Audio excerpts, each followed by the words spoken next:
lo prometido, nos proponemos analizar la economía, la política, cómo se encuentra el país en estos primeros pasos del gobierno de Alberto Fernández, y cómo va a estar la Argentina hacia adelante. Bueno, es una pregunta que nos hacemos todos. Pocos tienen la respuesta.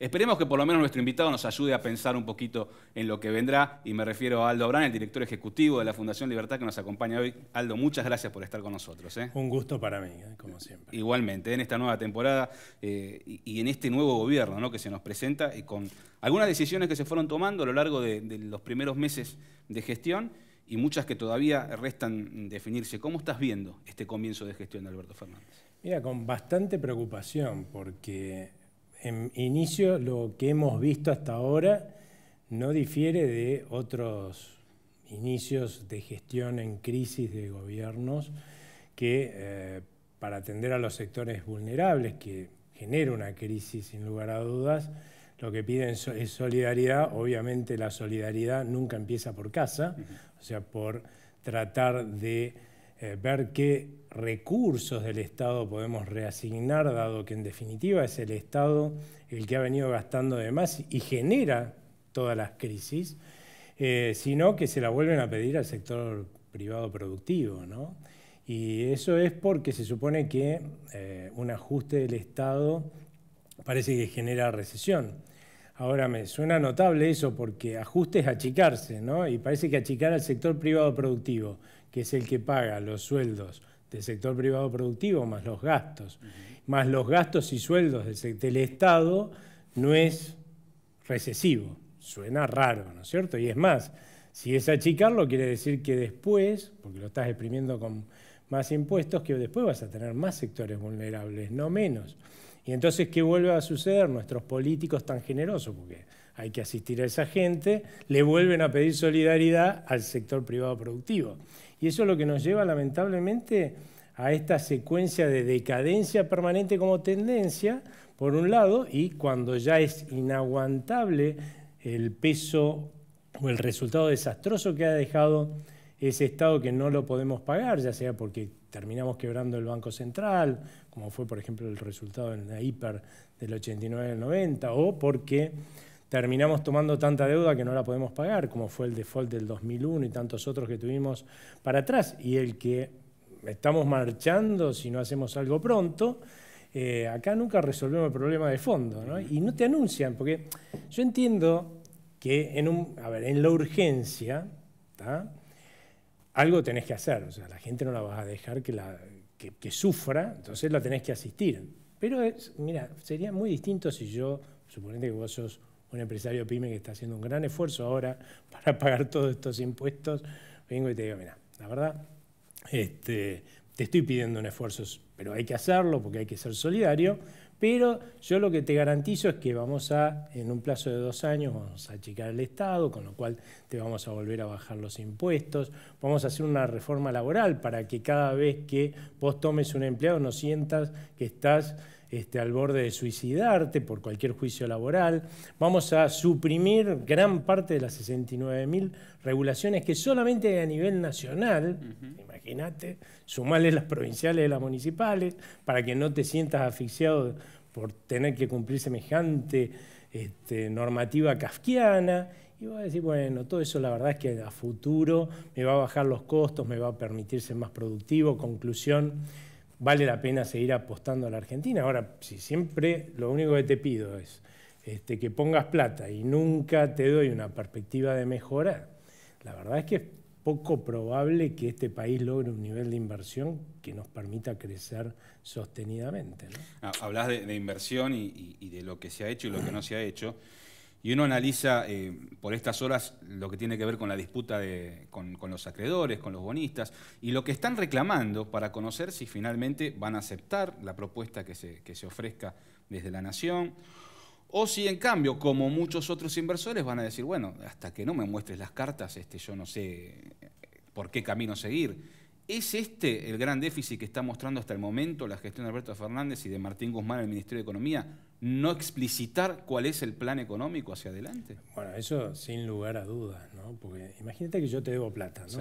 Yo tengo una pequeña empresita, hace mucho que te debo plata y ya es como la 9ª vez que vengo a pedirte, por favor, si no me refinanciás la deuda, no me haces alguna quita. Y vos, para colmo, sabés que es porque yo gestiono mal mi empresa, que a cada rato te tengo que venir a pedir que me refinancies esa deuda, ¿no? Entonces vos me vas a preguntar, bueno, sí, está bien, yo te refinancio, pero por favor decime qué vas a hacer para cambiar esta gestión que evidentemente no está dando resultado, ¿no? Esta gestión de tu empresa.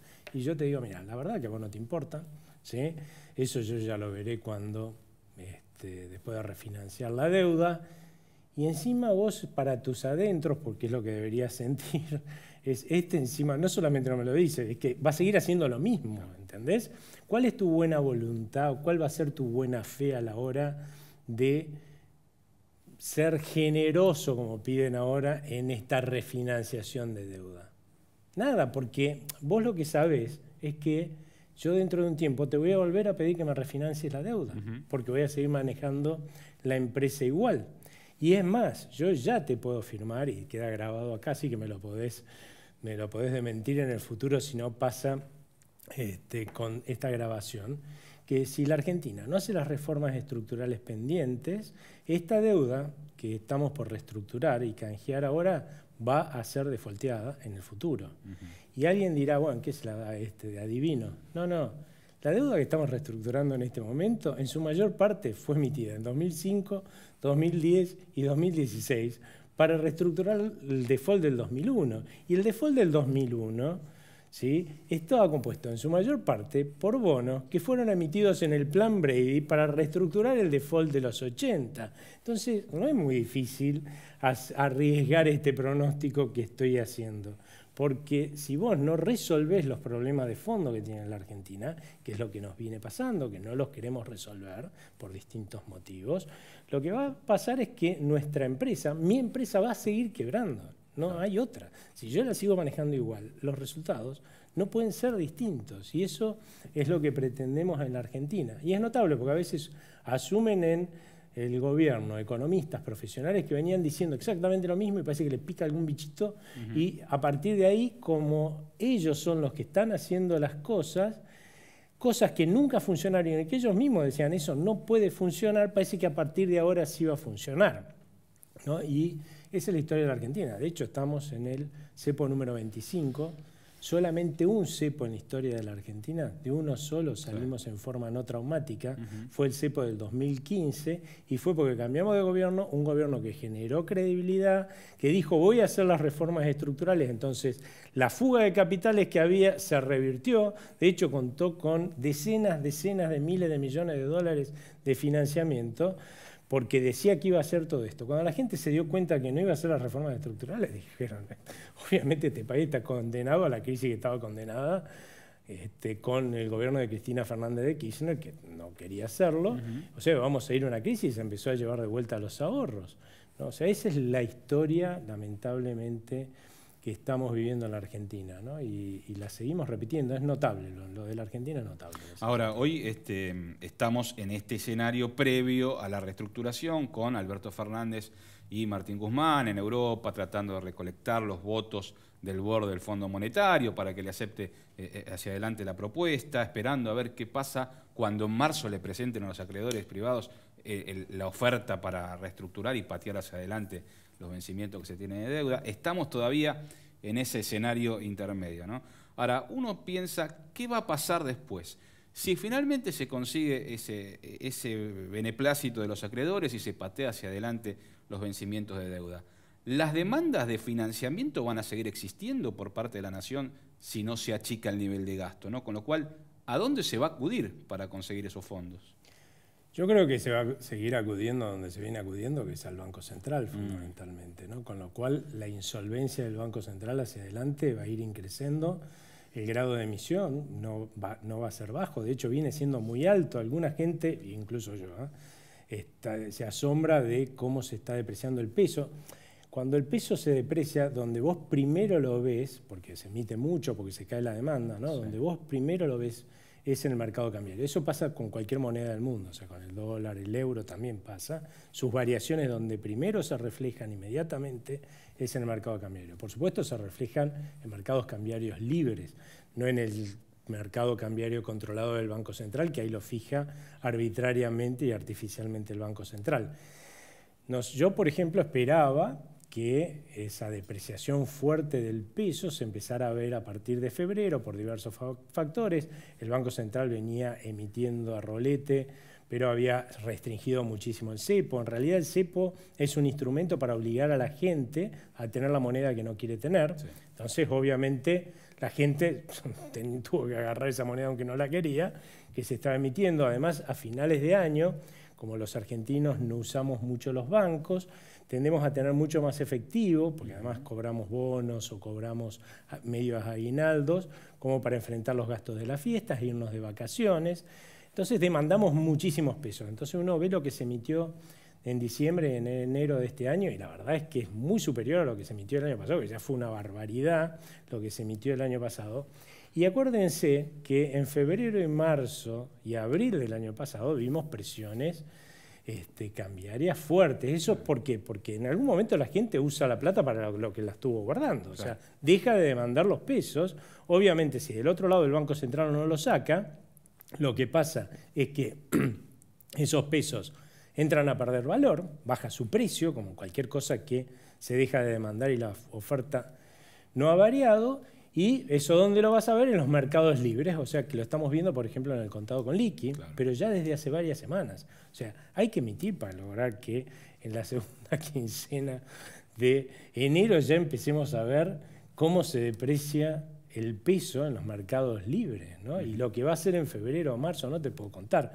O el Banco Central empieza a reaccionar y modera el ritmo de emisión, o vamos a tener un problema grande. O sea, lo último que yo me hubiera esperado es la medida del otro día de volver a bajar la tasa de interés cuando había dicho que no le iba a bajar más, que ya eso había implicado un nivel de emisión fenomenal, sí, que claramente el peso se esté depreciando un montón, ¿no? Y encima vamos a bajar la tasa de interés, que para bajar la tasa de interés el Banco Central lo que tiene que hacer es emitir mucho más todavía.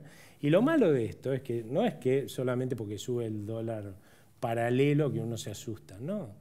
De la misma forma que se achicó el peso para comprar dólares en su valor, se achicó para todo lo demás, y lo vamos a empezar a ver cuando vos llames al plomero, el plomero te haga un arreglo en tu casa, o vaya con tus billetitos, y el señor te va a decir, mire, discúlpeme, pero mi trabajo vale lo mismo que antes, y esos pesos no valen lo mismo. Me tiene que dar más pesos. Eso se llama inflación. Exactamente, ¿no? Y ahí apuntaba, porque se está señalando que el mes de enero terminó con una inflación de por lo menos el 3%. ¿Vamos a seguir con estos niveles de inflación el resto del año? No, yo creo que van a ir aumentando. Fundamentalmente desde marzo. La dinámica con cepo de cómo se refleja una depreciación del peso que genera el Banco Central en los precios es mucho más moderada. Ese es otro impacto que tiene un cepo. O sea, posterga en el tiempo el impacto de la depreciación en los precios, pero donde más lo vamos a notar es en todo lo que sean servicios, seguramente. Y esos son los que más tardan en subir. Por eso es que yo creo que ahora por ahí vamos a ver una cierta tranquilidad en la evolución de los precios, pero a partir de marzo vamos a ver de vuelta en índices de precios que se van a ubicar bien por arriba del 3%, ¿no? Y ahí hay un error fenomenal del Banco Central, me parece, en términos de concepción y del gobierno, porque ellos dicen, bueno, vamos a reactivar la economía y le vamos a dar crédito barato a un montón de gente, ¿no? Ahora, el Banco Central no tiene ninguna capacidad de generar riqueza, no genera riqueza, claro, ¿no? Entonces, ¿cómo hace para darle poder adquisitivo al señor que es verdad, ahora recibe un crédito barato y tiene más poder adquisitivo? A alguien se lo sacan con el impuesto inflacionario. O sea, te lo sacan de tu bolsillo, al depreciarte tu moneda, te sacan poder adquisitivo que le dan a este señor. Pero ¿quiénes son los que más pagan en términos de su patrimonio impuesto inflacionario? Los más pobres. O sea, le sacamos a los más pobres poder adquisitivo para dárselo a gente que no es la más pobre porque puede tomar un crédito, y evidentemente hoy los pobres no tienen acceso al crédito. O sea, viene a los Hood Robins, al revés, ¿no es cierto? Entonces, yo creo que esa es otra cosa que a mí me preocupa, ¿no? Estamos realmente generando una redistribución del ingreso al revés de lo que ellos mismos dicen que habría que hacer.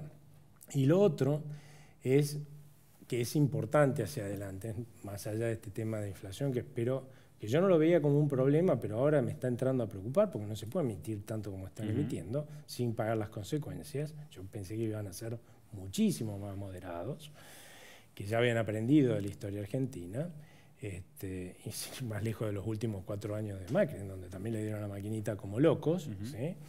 Y el otro tema es el crecimiento, ¿no? ¿Cómo pretende esta gente generar crecimiento? Parece ser que una vez que reestructuremos la deuda, por eso es su prioridad, lo cual es un error, como vamos a ahorrar justamente en todos los intereses que deberíamos pagar, ¿no?, a los acreedores, esos recursos los vamos a volcar para que la demanda interna crezca y obviamente eso va a generar un crecimiento sostenido que va a permitir pagar la deuda.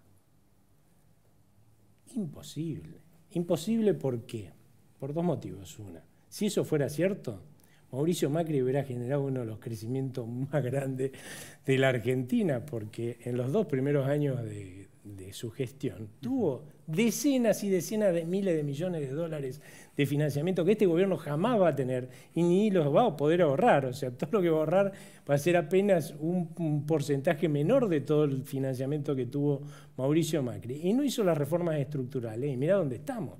A partir del 2018 cuesta abajo. ¿Cuánto le duró la reactivación que pudo generar? 1 año y pico. Nada, ¿no es cierto? Y fueron decenas y decenas de miles de millones de dólares. O sea, otra forma de verlo. Suponete que yo tengo un amigo maratonista, ¿no?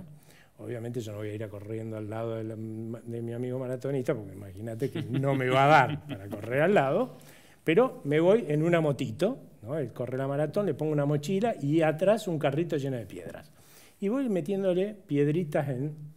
Mi amigo, muy buen maratonista, al principio buen paso, al rato empieza, cuando ya le eché bastantes piedras, empieza a aflojar, ¿no es cierto? Y al rato ya le echó más piedra y ya camina, y al rato gatea, le echó más piedra y al rato repta, y le echo la última piedra y queda ahí tirado.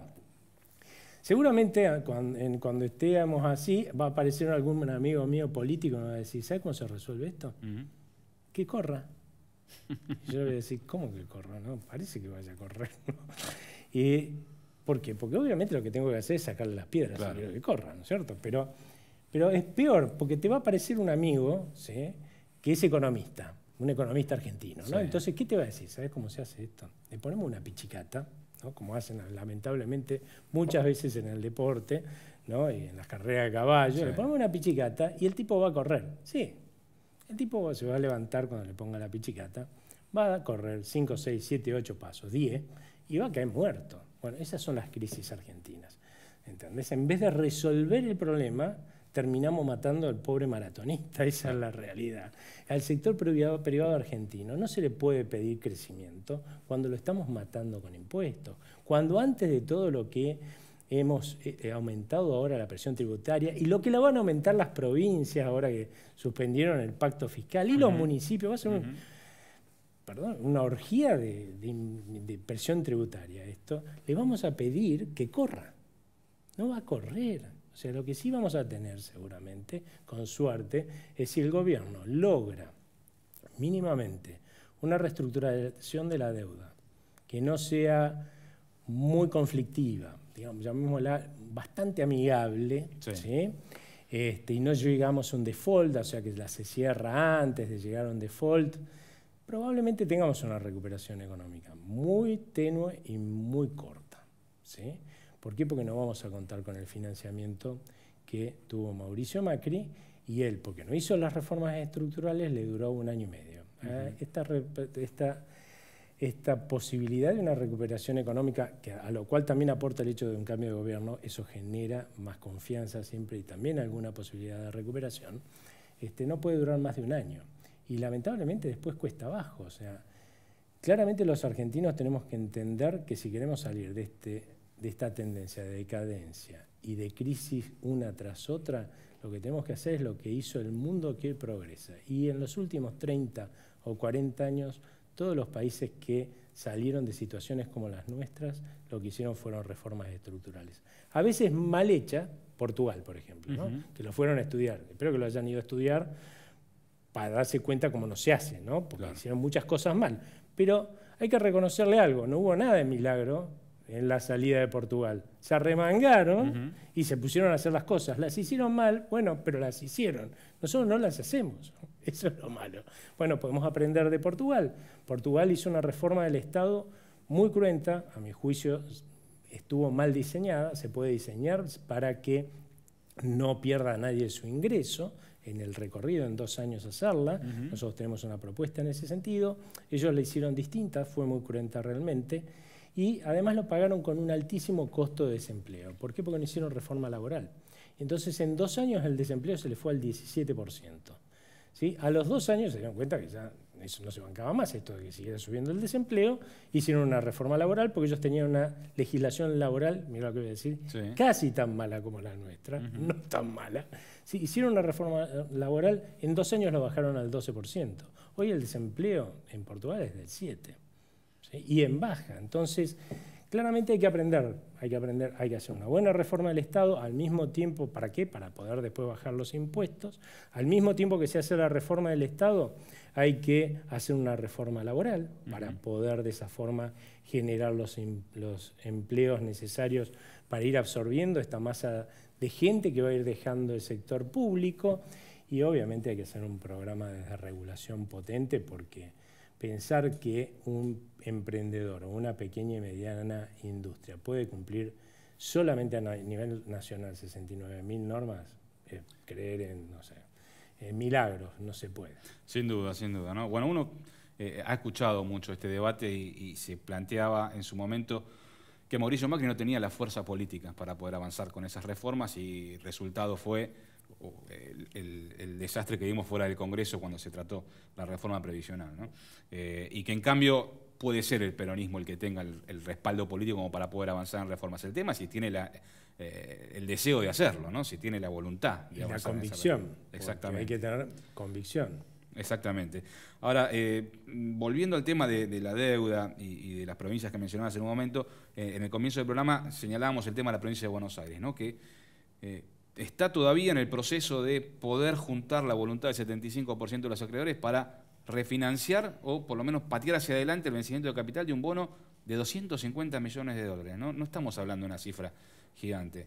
Ha ido moviendo la oferta, la última que vence en el día de hoy tiene que ver con pagar el 30% del capital, intereses, antes no existía esta parte del capital. ¿Esa es la forma de generar tranquilidad o de tratar de resolver los problemas? ¿Estirar la cuerda hasta el último minuto cuando ya tenés el default al borde del vencimiento? ¿O hay una metodología aplicada por Kicillof que puede ser que no sea la misma que vaya a aplicar en este caso Martín Guzmán cuando negocie a nivel nacional? Yo creo que las dos metodologías se van a parecer en cuanto que va a haber que tirar de la soga lo más que se pueda, porque esto es una negociación, ¿sí? Hay una parte que va a querer cobrar todo y hay otra parte que te va a decir no puedo pagar todo. Claro. Y bueno, ya vamos a tener que encontrar, a ver, en algún lado, un punto medio, y esas soluciones y esas negociaciones necesariamente llevan hasta el último segundo. O sea, si alguien pensó realmente que el plazo de el fin de esta negociación iba a ser el 31 de enero, la verdad, no sé qué estaba mirando, una película distinta a la que yo miro usualmente. Se toma hasta el último segundo, claro, cuando ya parece que todo se va al diablo, con suerte se logra un acuerdo, y eso seguramente es lo que va a pasar. Y es lo que yo esperaría que pase dentro de esos plazos muy escuetos que se ha puesto el gobierno nacional con la renegociación de la deuda nacional. Ahora, la realidad es que vos decías 250 millones de dólares. Y esa es la pregunta. 250 millones de dólares llevan al default o puede llevar al default de la provincia más rica de la Argentina. Estamos en el horno. Entonces, lo que tenés que preguntarte es ¿por qué 250 millones, que no es nada, puede llevar a una provincia como la de Buenos Aires a un default? Y es porque hemos perdido credibilidad, ¿no es cierto? O sea, hemos perdido la credibilidad, y la credibilidad se terminó de perder, fíjate vos, cuando este gobierno gana las PASO. Claro. Ahí es donde ya nos declararon en el mundo estos se van al default, ¿no? Ahora, por eso yo digo, ¿no? Si queríamos superar esto lo mejor posible, Alberto Fernández debió haber aprendido de Mauricio Macri. Mauricio Macri asumió con un cepo, porque se le estaban fugando los capitales, recesión, todo, entonces... ¿Y qué hizo? Bueno, dijo, no, yo sé cuáles son los problemas de fondo de la Argentina, se resuelven con una reforma, con estas reformas estructurales las voy a hacer. Empezaron a volver todos los capitales, levantó el cepo, por primera vez en forma no traumática, ¿sí? Llovieron esos ahorros en la Argentina. ¿Y cuál fue el error? Porque eso fue un acierto, ¿no es cierto? Y el error fue que no las hizo. Sí. Entonces, cuando la gente se dio cuenta, se empezó a llevar los ahorros para afuera y acá estamos. Y acá estamos, y esperemos que podamos salir hacia adelante. Aldo, muchas gracias por acompañarnos. Gracias a ustedes. Y gracias a ustedes por estar ahí. Nos vamos a reencontrar la próxima semana, como hacemos cada 7 días aquí, adelantando las noticias.